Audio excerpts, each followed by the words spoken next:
Mẹ Cha mẹ Ayah Ih, Apa? kotor tu Ayah.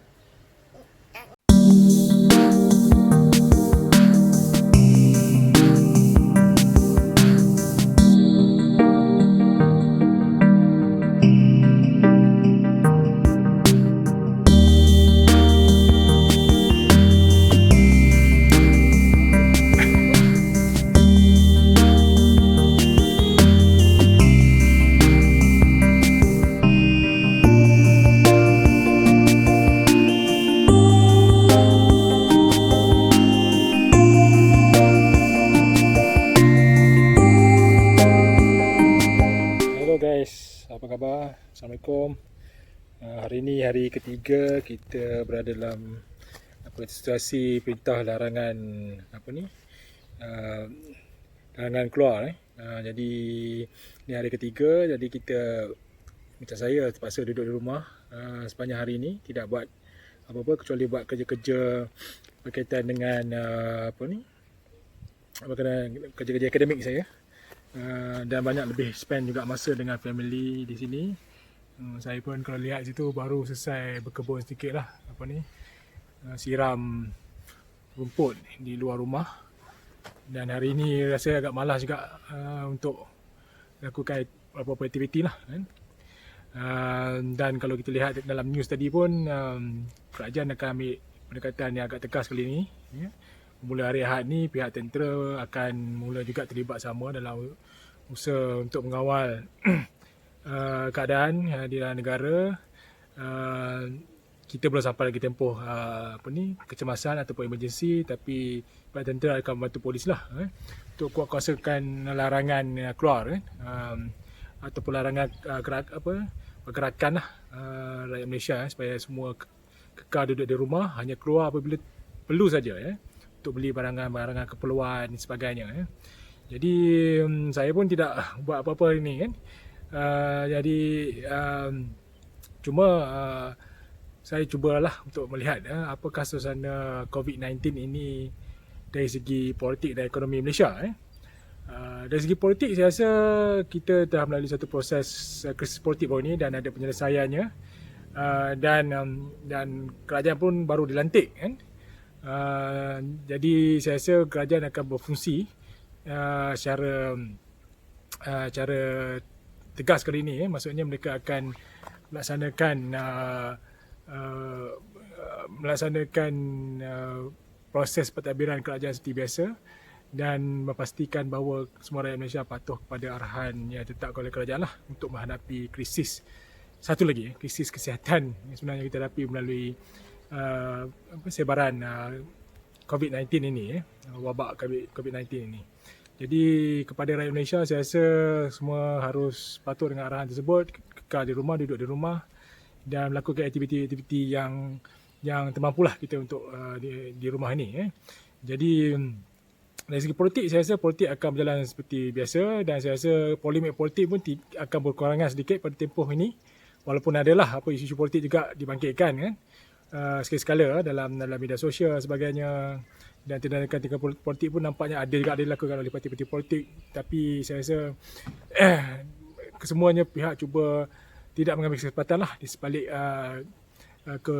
kesusahan sedikit lah rakyat Malaysia kali ini menghadapi COVID-19 ini. Jadi mereka banyak cuba untuk lebih bertenang dan malah ada yang cuba tidak berbincang politik terlalu banyak, tapi lebih mencari usaha yang terbaik lah untuk sama-sama antara satu sama lain untuk pastikan kestabilan politik itu berlaku di Malaysia lah dalam menghadapi COVID-19 ini.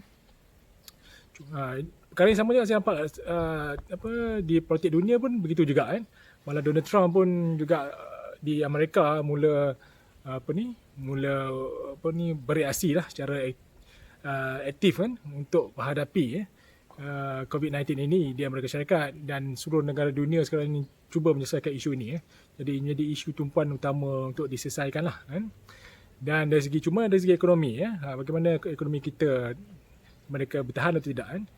Saya rasa akan dapat ada kegusaran lah di kalangan rakyat Malaysia kan, apabila bisnes perniagaan pasal ditutup dan banyak aktiviti perniagaan tidak dapat dilaksanakan.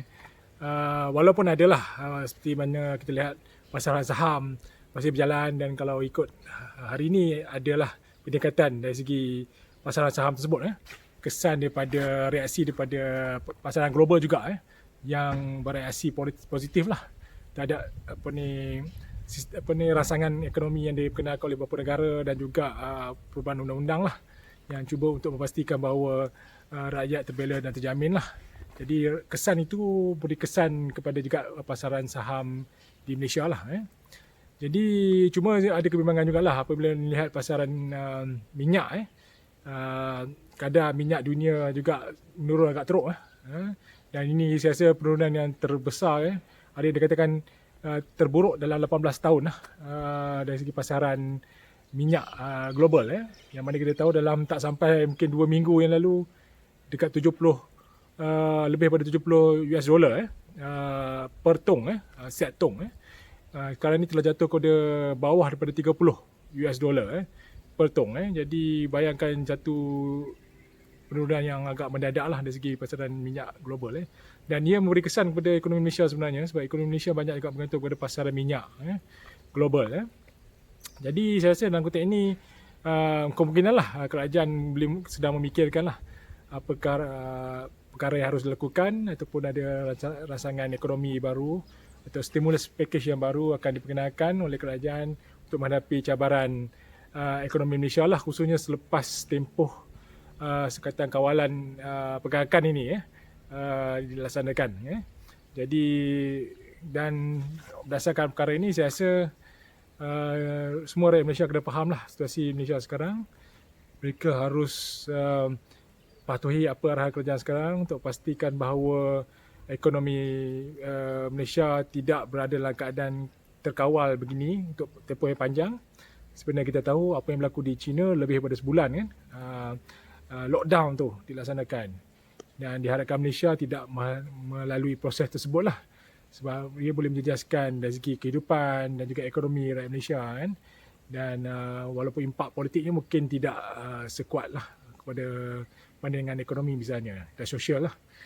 Jadi selagi kita patuh itu, dan dari segi jumlah warga Malaysia yang terkena dengan wabak ini berkurangan, dan isu wabak ini dapat diselesaikan di peringkat Malaysia, saya rasa lagi awal kita boleh keluar daripada proses ataupun kawalan pergerakan inilah, dan ekonomi kita pun boleh dibangunkan balik dan stabilkan balik ekonomi negara lah.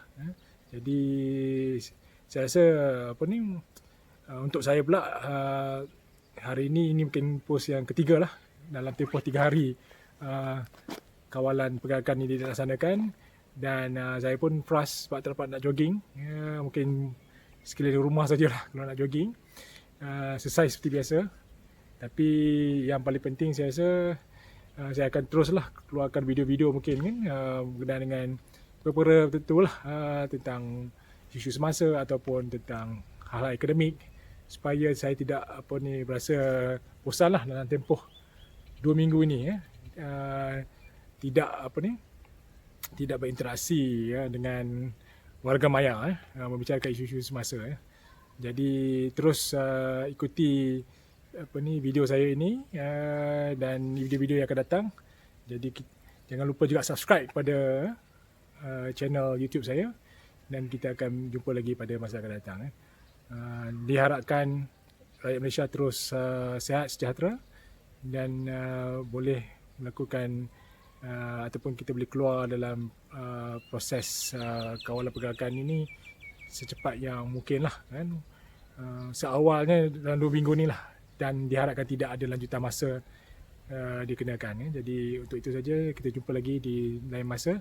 Okey, semoga kita berjumpa lagi selepas ini. Anak saya pun saja ikut di belakang. Bye bye.